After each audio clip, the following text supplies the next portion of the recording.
We'll now move on to our first panel, which consists of members who are sponsoring bills today.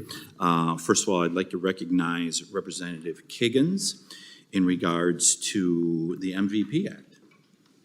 Thank you, Mr. Chairman.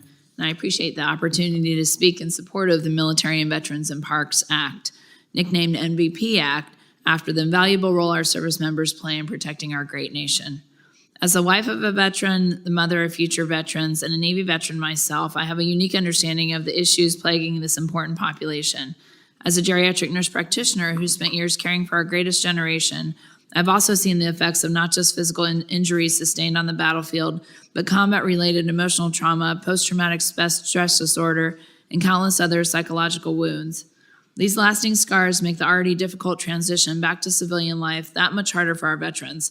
Almost 2/3 of all post-9/11 veterans are experiencing mental health issues, and 25% of all veterans have service-related disability. We should be going above and beyond to give these heroes every opportunity to reintegrate into civil society. Between the beach and the bay, Southeast Virginia is home to some of the most beautiful natural resources in the country.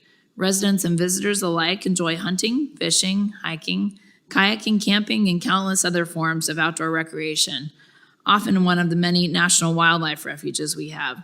The MVP Act ensures that these recreation opportunities are available to our military service members, veterans, and Gold Star families. As a primary care provider, I know the connection between outdoor recreation, exercise, and positive mental health outcomes cannot be denied. This important bill seeks to capitalize on these proven benefits to help our most vulnerable veterans. Research consistently demonstrates that spending time in nature can reduce stress, alleviate symptoms of anxiety and depression, and enhance overall psychological and well-being for our veterans who suffer from both physical and invisible wounds of war. These benefits are particularly critical. That's why it's incredibly frustrating to me that accessibility remains a significant obstacle for disabled veterans in our national parks and recreation sites.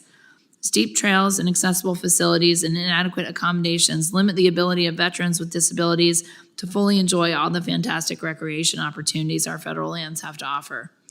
The MVP Act directs the Forest Service, BLM, and the National Park Service to each develop adaptive trails and campgrounds in the regions they manage, as well as accessible hunting, fishing, and kayaking opportunities.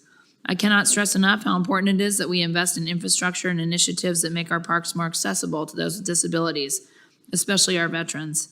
This includes the construction of wheelchair-accessible trails, ramps, and facilities, as well as transportation options within parks, ensuring that disabled individuals have convenient access to all areas. Though my time in Congress has been short, I've made it my mission since day one to advocate for the mental health of our service members and veterans.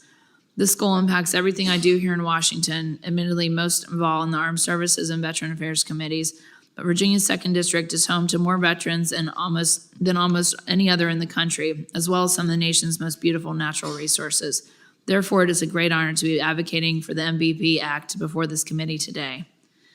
These brave men and women have dedicated their lives to the service of our nation, defending our freedoms and protecting our way of life. They have displayed extraordinary courage, resilience, and unwavering commitment to our country. It is our duty to ensure they receive the support and opportunities they deserve, even after their service has concluded. I hope my colleagues recognize the great need for the MVP Act, and I urge your support. Thank you, and I yield back.